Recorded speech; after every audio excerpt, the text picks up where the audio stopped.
माँ जय माँ गुरुवर गुरुवर जय माँ गुरुवर गुरुवर।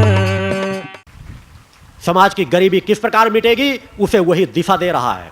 इसके लेने के हाथ उठाओ, फोटो खिंचाओ और आपकी फोटो के हमारे पास भेज दो, आपकी गरीबी दूर हो जाएगी। समाज को दिशा भ्रमित किया जा रहा है। विदेशियों को तो लुटेरे कहा जा रहा है, और यदि हम भी समाज में उसी तरह का कार्य कर रहे हो, एक के बाद एक अपने उद्योग स्थापित करते चले जा रहे हो और कहें हम समाज का कल्याण कर रहे हैं, यह समाज में दिशा भ्रमित समाज को अनेकों धर्माचार योगाचारों द्वारा हो रहा है। एक परंपरा विकसित हो गई है, कोई योग समुद्र के जहाज पे लगा रहा है, कोई कथावाचक समुद्र के जहाज। अब एक परंपरा बन गई है कि समुद्री जहाज पर पर्यटन भी करने जाओ, कथा भी सुनो, योग भी सीखो, शराब भी पियो और मांस भी खाओ। वही एक तरफ योग सिखाया जाता है और एक तरफ भोगवाद की सब कुछ चीजें चलती है, नाच गाना डांस शराब सब कुछ बटती है। वही लोग एक तरफ योग सीखते हैं, बाद में जाकर के शराब पीते हैं। मुझसे जुड़े वाले हर शिष्य को संकल्पित कराया जाता है और संगठन के सदस्यों को सूचना देकर रखा जाता है कि यदि कभी भी देखो कि कोई भी रक्षा कवच डाले हुए व्यक्ति नशा करता नजर आता है तो उसका तत्काल रक्षा कवच उसे या तो समझाओ कि संकल्प लेने गलती मानने के लिए तैयार हो तो एक बार माफ करो, अन्यथा उसका रक्षा कवच छीन लो।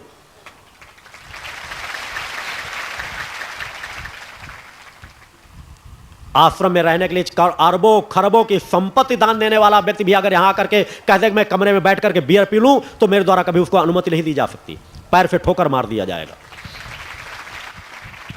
मगर यहां धर्माचार योगाचार जानते हैं ये कितने अधर्मी अन्यायी हैं, जानते हैं ये किस तरह पैसा लूट लूट करके समाज से शोषण कर रहे हैं, ये जानते हैं कि मेरे सामने बैठे मगर किस तरह गांजा चिलिम चढ़ाते हैं, वो जानते हैं कि ये किस तरह शराब पीते हैं, किस तरह अय्याशी करते हैं, इनके बच्चे किस तरह अय्याशियों का जीवन जीते हैं, अय्याशों का। मगर उनके लिए किस तरह खुशामदी की जाती है वो आप लोग खुली आंखों से देखा करें। अगर जरा सा विवेक जागृत हो कि इन सभी लोगों से, इन सभी लुटेरों से आपको कौन बचा पाएगा, तो बचा सकती है केवल माता आदि सत्य जगजननी जगदम्बा। बचा सकता है आपका सहज स्वरूप, कि आप अपने सहज स्वरूप को प्राप्त करें। भक्ति मानव कल्याण संगठन का गठन इसलिए किया गया है कि मां के संगठन से जुड़ करके अपना आत्म कल्याण करें और जन कल्याण की शक्ति अपने अंदर अर्जित करें। एक असमर्थ से असमर्थ व्यक्ति आज ही संगठन में हो रहा, जो गरीब से गरीब थे, जिनकी अपनी कोई पहचान नहीं थी, उस संगठन के माध्यम से जन कल्याण के कार्य करते चले जा रहे हैं। सैकड़ों हजारों लाखों करोड़ों में उनकी पहचान है। यह तो प्रथम चरण है। भक्ति मानव कल्याण संगठन की यदि विचारधारा आप अपना करके चलेंगे, उस प्रगति सत्ता की आराधना करेंगे, भक्ति मानव कल्याण संगठन की के साथ कदम से कदम मिला करके चलेंगे, जहां जहां संगठन का गठन है वहां के प्रमुख पदाधिकारियों के एक आवाज पर आप उठ खड़े होने के लिए तैयार होंगे, तो धीरे धीरे समाज में परिवर्तन निश्चित आता चला जाएगा। शक्ति जल मेरे द्वारा आशीर्वाद स्वरूप प्रदान किया जाता है आपकी अपनी समस्याओं के निदान के लिए, वह यहां से निःशुल्क दिया जाता है। मैं चाहता उसके हजारों हजार रुपए उसका शुल्क रख सकता था, 10,000 लाख 10-20 लाख चाहे जो शुल्क रख देता, फिर भी समाज लेने के लिए बाध्य होता। वह मेरे द्वारा यहां से निःशुल्क दिया जाता है कि उसको ले जाओ, गंगा जल मिलाकर उसको चाहे जितना बढ़ा कर रख लो और नित्य पान करो, उससे आपकी आत्म चेतना भी चेतन होगी और भौतिक जगत की समस्याएं भी उससे आपकी दूर होंगी। वह शक्ति जल यहां से निःशुल्क बंटवाया जाता है। बार बार ये नहीं कहा जाता कि आप अगर घट जाओ बार बार मेरे आश्रम में ही आते रहें, आप खुद पियो, दूसरों को भी पिलाओ, घट जाए तो उसमें गंगा जल मिला के बढ़ा लो, कि आपको कम से कम आश्रम में केवल शक्ति जल लेने के लिए ही ना आना पड़े। मां का ध्वज अगर टंगा है तो मेरी साधना का संकल्प आपके साथ जुड़ जाता है। आश्रम की एक मेरी विचारधारा यहां के वातावरण को केवल चैतन्य करने के लिए रहती है और समाज के वातावरण को चैतन्य करके दोनों का संयोग करा देने के लिए। सिर्फ आपको मेरी यदि विचारधारा का आप एहसास कर जाएंगे, समझ जाएंगे, तो साधकपन की प्रवृत्ति अपने आप पैदा होती चली जाएगी। आपको एक संगठन की विचारधारा को अपना करके चलना है, संगठन के साथ जुड़ करके चलना है। महाआरतियों के लाभ का क्रम भी मैंने इसलिए किया कि जिन जिन जिलों मैंने संगठन का गठन कर रखा वहां हर महीने एक महाआरती होती है। मैं चाहता हूं कि समाज यदि से लाभ प्राप्त कर सके। मैं जानता हूं कि मुझसे जुड़ने वाला 90% समाज आर्थिक तंगी का शिकार है, उसे बार बार आश्रम ना आना पड़े, इसलिए घर बैठे हुए लाभ की जो एक आरती का आश्रम में होता है, जो नित्य आरतियां चलती हैं, उस एक आरती का फल आपको वहां पर आपके जिले में बैठे प्राप्त हो जाएगा यदि आप महाआरती का लाभ लोगे। उन क्रमों में चलो तो, बढ़ो तो, यही तो साधना, यही तो जीवन है। कि वास्तव में अगर आपको सत्य की विचारधारा नजर आती है तो उस पर चलो। मेरे द्वारा कहा जाता है कि 5 साल का बच्चा भी अगर एहसास कर देगा, करा देगा गुरुदेव जी आपके द्वारा गलत किया जा रहा है, इससे समाज का हित नहीं, समाज का अहित है, और समाज मुझे बता दे, तो मैं 5 साल के बच्चे के सामने भी अपना सर झुका के उस बात को स्वीकार कर लूंगा। मगर यदि किसी के अंदर भ्रांत हो तो मेरे पास आए, बताएं, समझे। हर पल मेरी सोच, हर पल मेरी तड़प, हर पल मेरा रोम रोम सिर्फ जन कल्याण को समर्पित है। मैं संकल्पित हूं। मैंने संकल्प मां के चरणों पर अपनी नियति की, जो मेरी एक साधनाओं की अपनी साधनाएं थी, उनको पूर्ण करने के बाद मैंने मां के चरणों में संकल्प लिया था कि मेरा शेष जीवन हर पल मां को समाज कल्याण के लिए समर्पित रहेगा, जन कल्याण के लिए समर्पित रहे। मेरे एक पल की साधना मेरे इस जीवन के साथ न जुड़े, मेरी तृप्ति के साथ न जुड़े, बल्कि मेरे अंदर की जो तृप्ति है, मैं ऊर्जा को बार बार जागृत करके समाज में अपने आप को विसर्जित कर सकूं, और इस जीवन में जो भी साधना करूं वह साधनाओं का पूरा फल समाज को प्राप्त हो। इसलिए मैं कहता हूं, जब आप मेरे सम्मुख आकर के बैठ जाते हैं तो मैं कुछ बोलूं या न बोलूं, हर क्षण आप मुझसे कुछ ना कुछ प्राप्त कर रहे होते हैं। मैं जब अपने लिए साधना करता था उसी निष्ठा विश्वास से करता था। आज जब आपके लिए भी करता हूं तो उसी तरह अष्टमी के यज्ञ हवन का कार्यक्रम आपके लिए करता हूं। उसी तरह नित्य प्रातः 2:30 बजे 3 बजे से पहले नित्य उठता हूं। मेरी साधनाएं नित्य चलती हैं, और सायंकाल भी उसी तरह पूजन का क्रम रहता है। ये सभी क्रियाएं आने को बार मैंने आपको बतलाई है। मैं चाहता हूं कि आप कम से कम प्रातः 2:30-3 बजे नहीं उठ सकते तो सूर्योदय से पहले जरूर उठें, कि सूर्योदय से पहले उठने की आदत डालें, कि जब से कम सूर्योदय के समय मैं चालीसा भवन में पूजन करने के, अपने साधना कक्ष का पूजन पूर्ण करने के बाद, अपनी योग क्रियाओं को पूर्ण करने के बाद यहाँ पर आकर के जो पूजन करने चालीसा भवन में आता हूँ, जिस चालीसा भवन में चालीसा के क्रमों से मैंने आपको समाज को जोड़ा है, कम से कम उतने वक्त आप निद्रा अवस्था में ना हो। अगर आपका शरीर बहुत घातक किसी बीमारी से ग्रसित है, तब को छोड़ करके कम से कम सूर्यास्त के पहले, चूंकि सूर्योदय होते ही मैं चालीसा भवन में प्रातः पूजन के लिए आता हूं, तो कम से कम सूर्योदय होने के पहले आप कम से कम जग जाएं, स्नान कर ले तो अति उत्तम है। पूजन में बैठे हो तो और उत्तम है। इतना पहले तो जगने का प्रयास करें। पहले होता था शिष्य पहले जगते थे, गुरु बाद में जगते थे। आज गुरु पहले शिष्य के लिए जग रहा है और शिष्यों से कह रहा तुम बाद में जगो, तुमको कोई तकलीफ ना हो, परेशानी ना हो, मगर उतनी तकलीफ तो सहना पड़ेगा कि जितनी तकलीफ आप नहीं सहोगे तो मेरी ऊर्जा को प्राप्त नहीं कर सकोगे। उतना तो आपको करना ही पड़ेगा। आपका गुरु आपके लिए, आपके कल्याण के लिए अपने शरीर को तपाता है, गलाता है, नष्ट करता है, और यह संकल्प लिए बैठा है कि मैंने मां की स्थापना यहां करने के पहले अपने आप की स्थापना की है कि मेरा कोई पुनर्जन्म नहीं होगा इस शरीर के रूप में, इस चेतना के रूप में। मैं इस शरीर के त्याग करने के बाद भी सूक्ष्म जगत में इस आश्रम पर रहकर समाज की सेवा कार्यों में रत रहूंगा। मां के चरणों से समाज को आशीर्वाद दिलाने के लिए सतत प्रयासरत रहूंगा। इसलिए मैं कह रहा हूं, यह वह धर्म की धुरी बनेगी जिसे आने वाला समाज एहसास कर सकेगा। उस विचारधारा से आप लोग सौभाग्यशाली हो कि जहां पर अभी यहां पर किसी चीज का स्थायी निर्माण नहीं हुआ, उस काल में तुमको रहने के, यहां बैठने का सौभाग्य प्राप्त हो रहा है।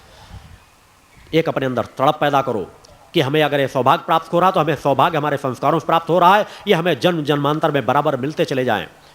अपने छोटे छोटे बच्चों को सही एक दिशा दो, नहीं वो नशे के शिकार होंगे, गलत मार्गों में जाएंगे, भटकाओं के मार्ग में जाएंगे। कोई नफा करेगा, कोई अय्याफी में पैसा लुटाएगा, कोई राक्षसी प्रवृत्ति के लिए जाएगा।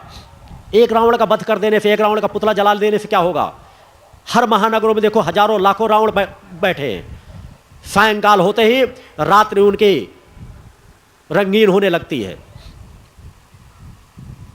यही कार्य राक्षस करते थे।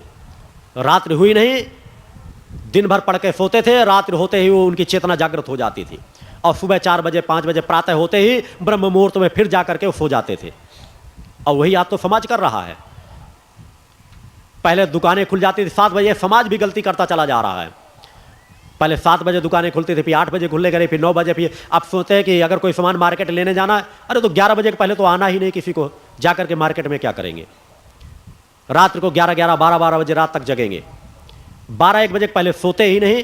और ब्रह्म मुहूर्त जो चैतन्यता का मुहूर्त होता है, जो हमें आरोग्यता प्रदान कर सकता है, ओजोन परत से जो हमें किरणें, सूर्य की किरणें ब्रह्म मुहूर्त में आ रही होती, जिनका हम लाभ ले सकते हैं, जो उस वातावरण में चेतना तरंगें रहती हैं, उन चेतना तरंगों में यदि हम सुप्त अवस्था में लेटे हो, हमारी कोशिकाएं चैतन्य अवस्था में ना हो, जागृत अवस्था में ना हो, तो हमारी वही चेतना, जिस प्रकार मैंने कहा मन शक्ति हमारे अंदर होती है, आत्म शक्ति होती है, उसी तरह इस वातावरण की जो शक्ति होती है, जिस तरह मैंने कहा था कि यदि मन को अगर स्वच्छ पानी को गंदे पाइप पे डालोगे तो दूसरी तरफ गंदगी निकलेगी। उसी तरह यदि जागृत अवस्था में उस एनर्जी को लोगे तो वह जागृत कोशिकाएं और जागृत होती चली जाएंगी, और सुप्त अवस्था में उस एनर्जी को लोगे तो वही एनर्जी आपकी कोशिकाओं को और सुप्त बनाती चली जाएगी। दृश्य से परे अदृश्य में अलौकिक क्षमताएं भरी पड़ी हैं। हमारे ऋषियों मुनियों ने चीख चीख करके इनके बारे में बताया है, इनका ज्ञान दिया है। आज तुम्हें भी उन चीजों को ग्रहण करने की जरूरत है, आत्मसात करने की जरूरत है, अपने जीवन में हर पल सुधार करने की जरूरत है। बड़ी बड़ी घटनाएं टल जाती हैं सहज भाव से, सामान्य भाव से। यदि आपके अंदर चिंतन हो, आपके अंदर विचार हो, बड़ी बड़ी दुर्घटनाएं टल जाती हैं। जिस तरह मैं कह रहा हूं कि मैं एक नहीं सैकड़ों प्रमाण दे चुका हूं कि कब किसके साथ एक घटना होगी, मैंने अनेकों बार बताया है। मेरी निगाहों से कुछ छिपा नहीं है। हस्तरेखा का ज्ञान जो मुझे है, इस धरती पर मैं कह रहा हूं किसी के पास हो तो मेरे सामने आए। उन चीजों को प्रमाण मैंने एक बार नहीं अनेकों बार दिए। राजस्थान में जब मैं रह रहा था, ब्रजपाल चौहान यहां मौजूद है। एक व्यक्ति का मात्र लेटर आया जो अपने आप को बहुत बड़ा हस्तरेखा विशेषज्ञ कहते थे। मैं बहुत दूर बैठा था, 20-25 फीट की दूर पर बैठा था। वहां पर एक हस्तरेखा विशेषज्ञ के रूप में रहते हुए रोज सैकड़ों पत्र जाते थे, सैकड़ों पत्र रोज लिखाए जाते थे। तुम्हारा हस्तरेखा ये कह रहा, तुम्हें तुम्हारे फाते होगा, तुम्हारे फाते होगा। एक बार मैं काफी दूर वहां बैठा, चूंकि मैं कई संस्थाओं पे गया, उनको चिंतन देने, उनकी अपनी शक्ति का एहसास कराने कि उनको कहीं ना कहीं एहसास हो जाए तो समाज में वो दिशा धारा दे दे। और ब्रजपाल चौहान जैसे शिष्य ऐसी संस्थाओं में उलझे पड़े थे, इनको भी कहीं ना कहीं वहां से निकालना था। कि इन्होंने कहीं ना कहीं मेरी साधनाओं का, मेरे अपनेपन को वहां पर देखा जब मैं एक साधक के रूप में रहता था, और उन संस्थाओं से खिंच करके आकर के यहाँ आज आप लोगों की सेवा कार्यों में लगे रहते हैं।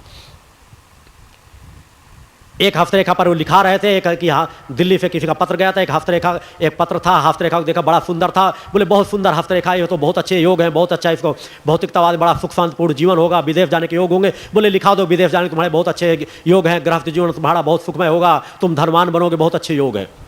जो उन्होंने इतना कहा, मैंने तत्काल दूर से टोका। मैंने कहा रुको, जो कुछ तुम लिखाने जा रहे हो गलत लिखाने जा रहे हो। मैं जो कुछ देख रहा हूं, जबकि कम से कम 20 या 25 फीट दूर वहां कम से कम 4-5 शिष्य जो आज मेरे शिष्य है वो वहां पर उस संस्था में थे। मैंने कहा कि रुको, जिस चीज को तुम बहुत अच्छा कह रहा हो, मैंने कहा वह व्यक्ति सबसे बड़ा दुर्भाग्यशाली व्यक्ति है। मैंने कहा उसका पूरा गृहस्थ जीवन अशांत है। मैंने कहा उसी पत्र में, जिस पत्र को आपने फोटो निकाल करके लिखाना शुरू कर दिया, उसी में एक छोटा सा पत्र अंदर पड़ा होगा, उसको पढ़ो, उसमें देखो, शायद उसमें भी लिखा होगा। मैंने कहा यह व्यक्ति बड़ा दुर्भाग्यशाली है, विदेश जाने के योग तो छोड़ दो, इसकी पत्नी ही इसकी कभी भी हत्या कर सकती है, और यह पत्नी से अपने अशांत है, आत्महत्या करने का विचार बना चुका है। और जब पत्र खोला गया, पत्र को पढ़ा गया, तो जो जो शब्द मैंने कहा था, ब्रजपाल चौहान यहां मौजूद है, पूछ लीजिए। आज से उस समय की यह घटनाएं हैं जब मैं इन वस्त्रों को धारण नहीं करता था, केवल एक साधक के स्वरूप में रहता था।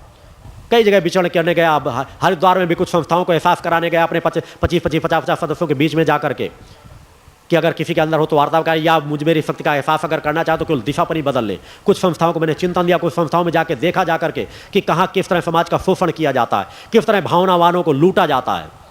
एक तड़प पैदा हुई कि समाज में जब तक मैं स्वतः सामने उपस्थित नहीं होऊंगा, समाज के बीच नहीं आऊंगा, समाज को दिशा नहीं दूंगा, अपनी पहचान नहीं बताऊंगा कि मैं कौन हूं, मैं किस लिए आया हूं, तब तक समाज को दिशा नहीं मिलेगी। और खुल करके इस तरह के अधर्मी अन्यायों के खिलाफ जब तक आवाज नहीं उठाऊंगा, तब तक समाज में सुधार नहीं आएगा। इस तरह एक नहीं सैकड़ों घटनाएं हैं। ये मैंने कहा, यही कहा कि प्रकृति का सब कुछ हमारे अंदर सार समाहित है, सब कुछ आईने के सरिये खुला है, इसलिए कि हमारे चक्षु बंद हो चुके हैं। यदि हमारे ज्ञान चक्षु जागृत हो जाए, हमारा तीसरा नेत्र जागृत हो जाए, हमारी आत्मचेतना जागृत हो जाए, हमारा आज्ञा चक्र जागृत हो जाए, तो सब कुछ खुला पड़ा हुआ है। हम सहजता का जीवन जिएंगे, सहजता की शक्ति हमारे अंदर आती चली जाएगी। अनेकों प्रकार की इस तरह घटनाएं आती जाती चलती चली जाती हैं। हम आप सभी पाते, हमारे पास वर्तमान है। यदि वर्तमान हमारे हाथ में है, वर्तमान में हम सतमार्गी हैं, तो बड़ी से बड़ी घटनाएं सामान्य बन करके निकल के चली जाएंगी। इस तरह के अनेकों प्रमाण हैं, एक दो नहीं हजारों में अगर उन चीज़ों बता, उस तरह के कार्य आज भी जगह जगह लाभ लोग प्राप्त करते रहते हैं, मगर उस तरह की प्रत्यक्ष घटनाओं से बचने का प्रयास करता हूं। एक दो घटनाएं नहीं, हजारों लाखों घटनाएं हैं। जब जहां चाहा गया वैसा बरसात की गई, जब जहां चाहा गया बरसात रोकी गई। मगर ये आए दिन का ये मेरा वो क्रम नहीं है कि गुरुदेव थोड़ी बरसा होने लगे, गुरुदेव जी बरसात रुक जाए। अरे प्रकृति सत्ता तो हर पल हमें मदद करती है। हमें विपरीत परिस्थितियों में कार्य करने की आवश्यकता है। संघर्षों के बीच जीवन जीने की क्रिया सीखना चाहिए, संघर्षों के बीच जीवन जीने की क्रिया को सीखें। आंधी आए या तूफान, हमें सत्य पथ पर केवल बढ़ते रहना है। सजगता के साथ, निष्ठा और विश्वास के साथ। भौतिक जगत के आंधी तूफान हमारा क्या नुकसान कर पाएंगे? जो नुकसान हो रहा हो होने दो, अपने सत्य पथ पर बढ़ते रहो, तुम लक्ष्य तक निश्चित रूप से पहुंच जाओगे। प्रकृति तुम्हारी सहायिका बन जाएगी। साधना आराधना इसलिए नहीं होती, कई बार छोटे मोटे चमत्कार, कई बार छोटी मोटी घटनाएं इसलिए कर दी जाती हैं कि मेरे शिष्यों का आस्था विश्वास बरकरार रहे। साधना लोगों के जन कल्याण के लिए होती है। प्रकृति जहां जिस हाल में रखे उस हाल में रहते हुए कार्य करने के लिए होती है। अतः इस तरह की अनेकों चीजें हैं, जब जहां जो चाहा जाए वैसा वातावरण मोड़ा जा सकता है, वैसा दिशा दी जा सकती है। उस दिशा में आप अपने आप को उसमें गोते लगा सकते हो, केवल भक्ति मानव कल्याण संगठन से जुड़ करके, भक्ति मानव कल्याण संगठन के निष्ठावान कार्यकर्ता बन करके। हर बार ये मत सोचा करो कि संगठन में जब गुरुदेव जी का आदेश आएगा तभी हम अमल करेंगे। गुरुदेव जी के जो प्रतिनिधि नियुक्त है, पदाधिकारी हैं, वो जब अगर कोई आवाज दे तो उस आवाज के साथ अपनी आवाज मिलाओ, एक आवाज में उठ खड़े हो, उनके साथ खड़े नजर आओ। लाभ किसी को भी दिया जा सकता है, मगर दिया तभी जा सकता है कि ऊर्जा को उसी तरह सदुपयोग करो, उसी तरह के मार्ग में चलो, तो लाभ किसी प्रकार का प्राप्त कर सकते हो। दूसरे भी प्राप्त करते हैं, आप भी प्राप्त कर सकते हो। केवल एक विचार शक्ति पैदा करने में माँ के आराधक बनो, भक्ति मानव कल्याण संगठन के साथ जुड़ो, भक्ति मानव कल्याण संगठन के नियमों का पालन करो, निर्देशों का पालन करो, कायरता का त्याग कर दो। मानसिक रूप से जो नपुंसकता तुम्हारे अंदर है, अनेकों शिष्यों को मैं देखता हूं कि मुझसे जुड़ करके भी, मेरे शिष्य होकर के भी भयग्रस्त कई बार आप नजर आते हो। छोटी छोटी समस्याएं आ जाती हैं। चेतनावान बन करके जीवन जियो, कायरों के समान अपने घरों में मत छिप करके बैठो, जन चेतना फैलाने में लगो, जन जागरण में अपनी शक्ति लगाओ। संगठन के जहां कार्यालय खुले हैं वहां कार्यालय में कुछ अपना वक्त दो, वहां से निर्देशन लो और उनमें अमल करो, तभी आप गुरु की विचारधारा से आप जुड़ सकोगे। क्योंकि आज मैं हर चीज को अलग अलग बैठाल के समझा नहीं सकता। आप सभी मुझसे मिलना चाहते हो, मैं आपसे हर पल तो मिल रहा हूं, प्रत्यक्ष रूप से भी अप्रत्यक्ष रूप से भी। जब मैं रहता हूं, मैं एक आध मैंने कहा जिससे ज्यादा मैं क्या कि मेरा समय कितना सीमित दायरे में है कि मैं एक पल को भी अपना नष्ट नहीं होने देता। निरर्थक कभी चर्चाओं में कोई बैठे हुए बात करते मुझे देखा ना होगा।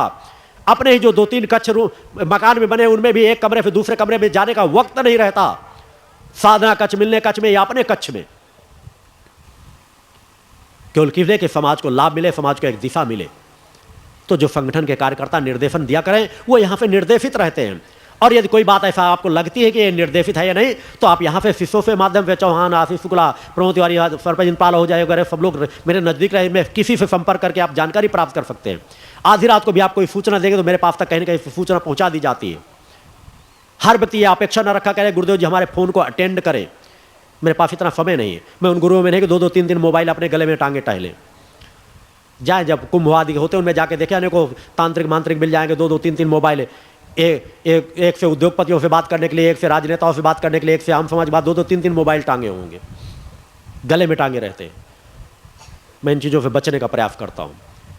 केवल 1 घंटे सायंकाल समय देता हूँ, वो भी सक्रिय कार्यकर्ताओं के लिए कोई निर्देशन जरूरी होता है या किसी शिष्य को कोई बात मुझे बताना जरूरी होता है। मैं सबकी बातें, अगर आप किसी कोई बात बताते हैं, शिष्यों को सूचना देते हैं, तो सूचना तत्काल मुझ तक पहुँचाई जाती है। आप ये बात सोचा करें कि हमने कोई सूचना दी, गुरुदेव जी तक पहुँची होगी या ना पहुँची होगी।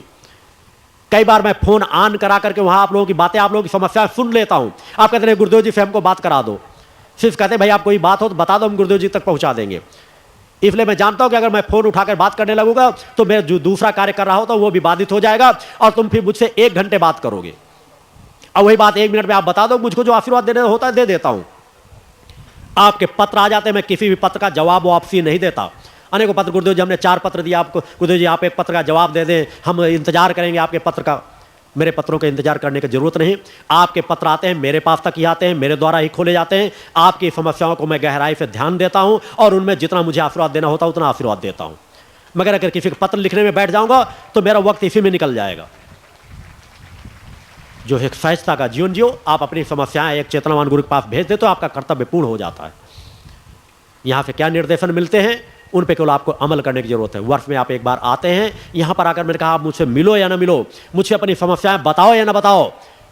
केवल आपने मन के अंदर समस्याएं ले ली, माँ के ध्वज में, मूल ध्वज में जाकर के अपनी जो भी समस्याएं माँ के चरणों में रख दो।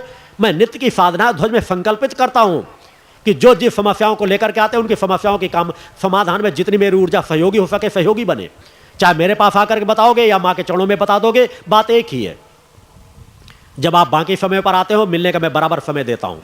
ऐसा कोई गरीब अमीर सभी लोग आते हैं, मेरे नज़दीक आते हैं, नज़दीक उनकी समस्याएं सुनता हूँ, उनके निदान देता हूँ, जबकि मेरे लिए बड़ा कष्टदायी होता है, क्योंकि साधक बहुत सीधी सपाट बात करता है और उसी तरह की बात सुनना चाहता है।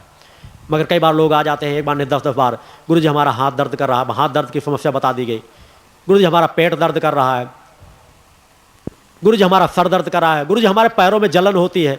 अरे एक बार बता दो तुम्हारे शरीर को कष्ट है, और उस तरह बता दो फिर हमारे बेटे के साथ ऐसा हो रहा है, फिर हमारे पड़ोसी के साथ ऐसा हो रहा है, फिर एक के बाद एक। मैं क्या कह रहा हूं वो सुनते ही नहीं, कई बार सर दर्द हो जाता है। मैंने कहा वो समस्याएं, उनका सर दर्द दूर हो या ना दूर, मेरा सर दर्द जरूर करने लगेगा। अनेकों बार फिर सुनते रहते हैं कि 10-10 बार समझाया जाता। मैं क्या कह रहा हूं उनको, वो कम सुनेंगे, एक के बाद एक दूसरी समस्या, एक समस्या गई, दूसरी समस्या, दूसरी, तीसरी समस्या। मैं क्या बता रहा हूं वो उनके पल्ले कम पड़ता है। फिर भी प्रयास करता हूं कि मेरे पास जबकि इतना साधनात्मक व्यस्तता होती है, 1 घंटे 2 घंटे 3 घंटे जितने सदस्य आते हैं उनको मिलने का समय निश्चित रूप से देता हूं। मगर ये समय इस तरह बार बार सदैव नहीं मिल सकेगा, क्योंकि मैं अपना, मेरा भविष्य मुझे ज्ञात है कि मुझे कितना शांत एकांत के रास्तों को तय करना है। अतः आप लोग ये पहले से विचारधारा रखें कि मेरे सम्मुख आ जाया करो, मानसिक रूप से अपनी कामनाओं को मेरे सामने मानसिक रूप से व्यक्त कर दिया करो। ये मान के चला करो कि मैं उनको सुन लेता हूँ, मैं उनको समझ लेता हूँ, और जितना मुझे आशीर्वाद देना हो मैं आशीर्वाद दे देता हूँ। नज़दीक से मेरे दर्शन करें, चाहे दूर से दर्शन करें, नज़दीक से प्रणाम करें या चाहे दूर से प्रणाम कर ले, बराबर फल प्राप्त होता है। आप साधक को इस विचारधारा को आत्मसात करोगे, आपको तृप्ति मिलेगी। जब समय मिला करें नज़दीक से आप प्रणाम कर लें, जब समय मिला करें दूर से आप प्रणाम कर लिया करें। मेरे कार्य करने के तरीके मैंने आपको बता दिया। मैं एक चैतन्य सिद्ध साधक हूँ, एक ऋषित्व का जीवन जीता हूँ। मेरे लिए भौतिक जगत से आप सब कुछ कहेंगे तभी पूर्ण नहीं होगा। वो विचारधारा आप बनाकर चलेंगे तो आप इस चीज़ को सत्यता के साथ अगर जीवन की यात्रा चलेंगे तो आप स्वतः उन अनुभूतियों को प्राप्त करते चले जाएंगे। आपको एक न एक दिन आप में से, जहाँ आज अनेकों लोगों को एहसास है, जहाँ मैंने फिर बताया था कि माँ की छवि में मैंने अपनी छवि, अगर मैं कहता हूँ कि मेरे हृदय में हर पल माँ की छवि स्थापित रहती है, तो वही एहसास मैंने माँ की हृदय पर भी अपनी छवि की स्थापना करके एहसास कराया था कि देखना ये कमलेश गुप्ता वगैरह से मिलने, उनको मालूम मैंने 7वें महाशक्ति में दिखाया था कि इतने समय पर माँ की छवि पर देखना कि माँ के हृदय पर मेरी स्पष्ट छवि तुमको नजर आएगी।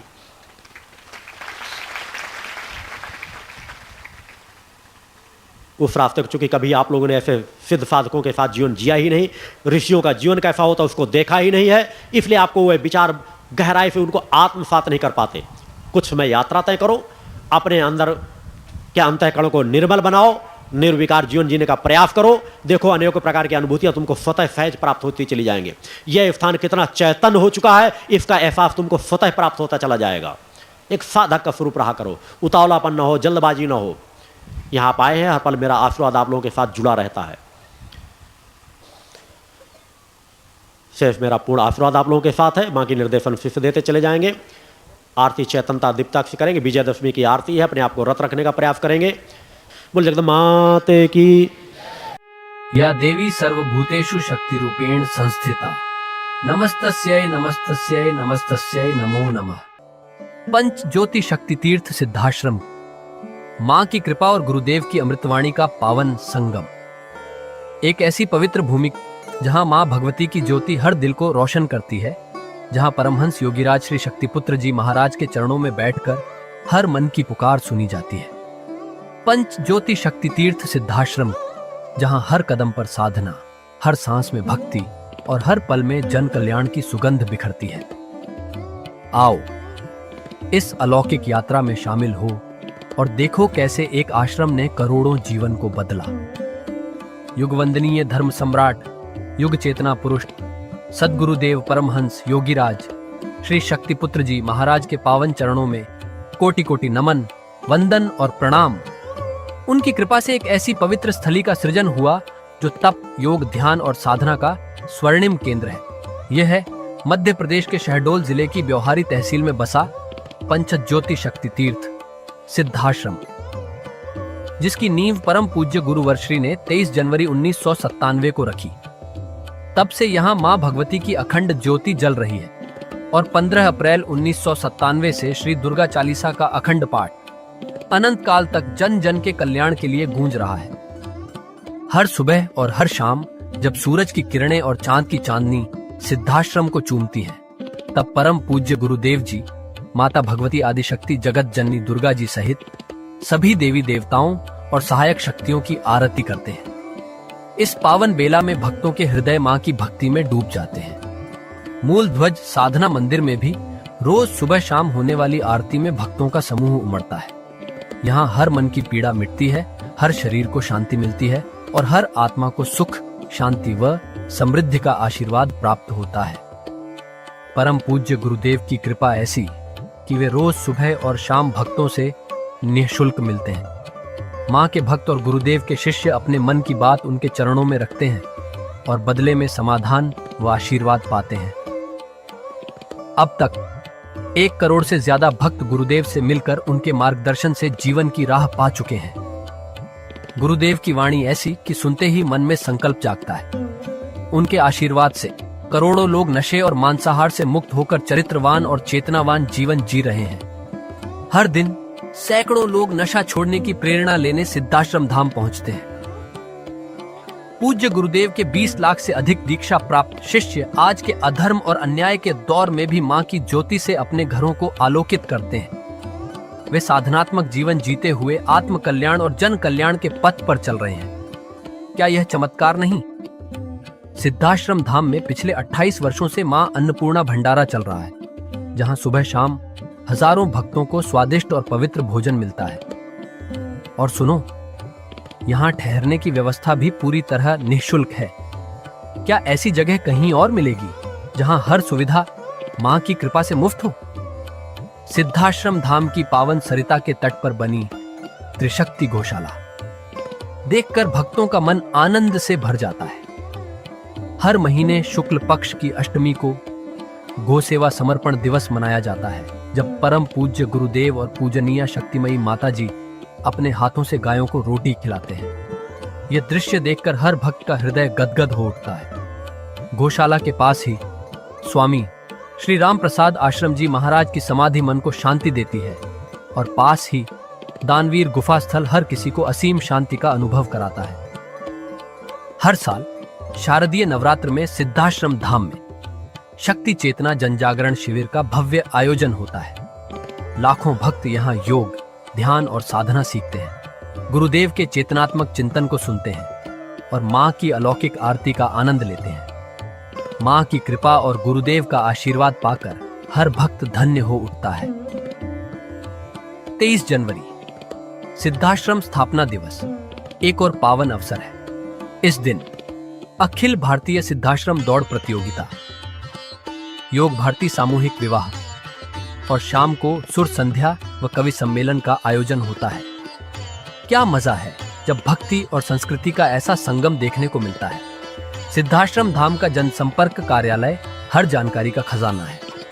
यहाँ से मासिक सिद्धाश्रम पत्रिका और साप्ताहिक संकल्प शक्ति अखबार मिलता है, जिसमें गुरुदेव की ऋषिवाणी और प्रेरक लेख पढ़ने को मिलते हैं।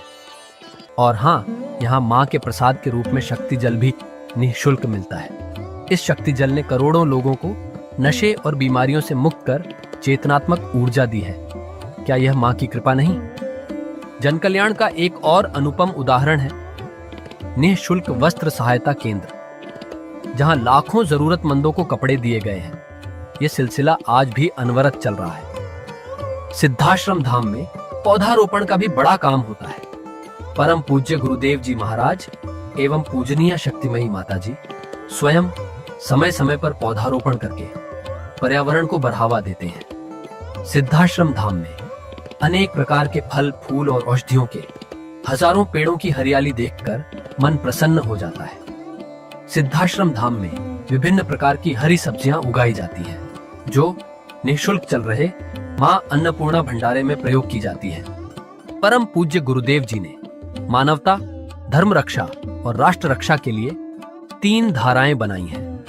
भगवती मानव कल्याण संगठन, पंचज्योति शक्ति तीर्थ सिद्धाश्रम और भारतीय शक्ति चेतना पार्टी 15 मार्च 1995 को बने। भगवती मानव कल्याण संगठन के 1 लाख से ज्यादा कार्यकर्ता नशा मुक्त, चरित्रवान और परोपकारी समाज बनाने में जुटे हैं। संगठन का नशा विरोधी आंदोलन इतना प्रभावी है कि पिछले कुछ सालों में 2000 से ज्यादा अवैध शराब माफियाओं पर कार्रवाई हुई। संगठन के समर्पित और कर्मठ कार्यकर्ता दिन रात इस मिशन में लगे हैं। Siddhashram Ayurveda and food products के जरिए शुद्ध दवाएं और खाद्य पदार्थ बनाए जाते हैं। इन्हें लेने या व्यापार के लिए एजेंसी पाने के इच्छुक लोग संपर्क कर सकते हैं। आओ सिद्धाश्रम की इस पावन यात्रा का हिस्सा बनो। यहाँ माँ का अखंड गुणगान सुनो, साधना में डूबो और परम पूज्य गुरुदेव के दर्शन कर जीवन को धन्य करो। भगवती मानव कल्याण संगठन तुम्हें मानवता, धर्म और राष्ट्र की सेवा में शामिल होने का सादर न्योता देता है। जय माता की, जय गुरुवर की।